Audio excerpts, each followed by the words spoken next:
The ways in which zombies expose us, a look into how apocalyptic media helps us explore issues within humanity. Apocalyptic media emerged many, many years ago, and it has taken on endless different forms over time.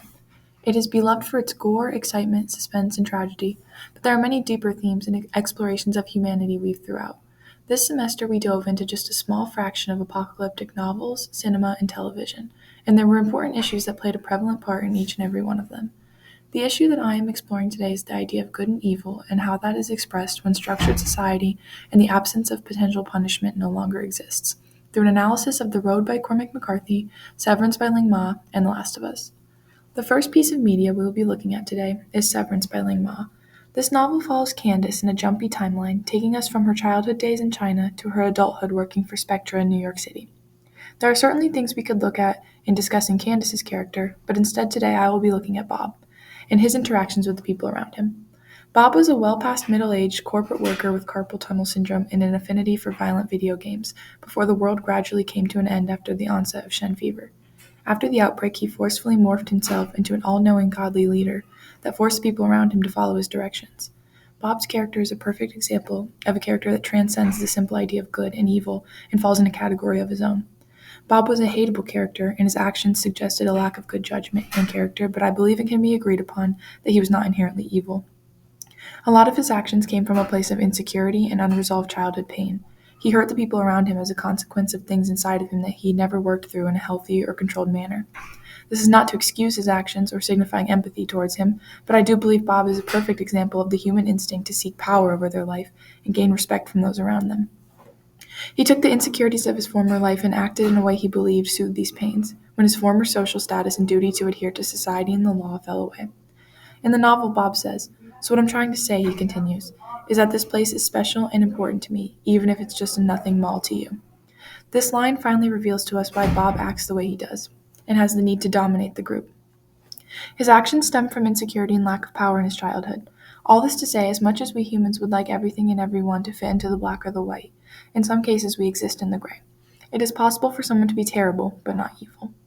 The next novel I would like to look at is The Road by Cormac McCarthy. This book explored some very deep topics and expressed them through bleak and harrowing literary imagery. We spend the entirety of the journey following the boy and the man on their southbound journey to the coast. While they are our main characters, the group they meet along the way and the experiences they have with those people give us a glimpse at true evil that does in fact fit into the black and white box that I discussed earlier. While in some cases we can dissect a character and learn why they do the things they do, there are other times when actions come from a dark place that most of us cannot fathom as something that can exist inside of the human soul. In the novel, McCarthy says, "What the boy had seen was a charred human infant, headless and gutted, and blackening on the spit. Despite the simple language, the scene is one of the most horrendous things I've ever read in a book. Not only killing, but cooking a child like an animal and eating it is unspeakable and unfathomable." Previously in the book, we saw a group of men marching forwards with a group of pregnant women and little boys behind, kept as sex slaves. In this world, women are being bred to produce babies for food, and children are prostitutes. This is not a case of moral grayness, but instead it is true undiluted evil. McCarthy showed us unleashed human potential in a morbid way that we did not quite see in any of the other media this semester. The human beings responsible for these actions in the road were held back by the threat of prison and societal ridicule, but once the world came to an end, that darkness that had festered inside of them found an outlet with no consequences. The last piece of media I will be looking at today is the television adaptation of The Last of Us. The Last of Us is a series adaptation of a beloved apocalyptic video game. In the game, you are following Ellie and Joel as they traipse across an infected America fighting clickers and humans alike. To take my argument full circle, we will be analyzing Joel's character. I believe Joel shows an expression of good and evil that is unlike the characters in both of my other two examples. Joel is a father who lost his daughter and has been forced to survive in a world that has taken all the people he cares about. He has been forced to find a way to survive in this new society dominated by Fedra, the militaristic and arguable fascist government structure that moved in after the outbreak. Joel has most definitely done bad things and made morally questionable decisions, such as killing. But it is important to look at his motives and when he chose to exercise these decisions before we assign him his place on the scale of good to evil. After his daughter died and he lost contact with his brother, the only people Joel cared about were Tess and eventually Ellie. At the end of the series, Ellie is taken to the Fireflies, where they plan to extract her brain to find a cure for cordyceps. He wakes up and realizes what is happening and proceeds to wipe out every person in the hospital to get to her. He killed multiple people and might have thrown away any chance the world had at salvation. But once again, we have to dive into his motives. Ellie filled the spot in his heart that was previously left damaged and empty by the loss of his daughter.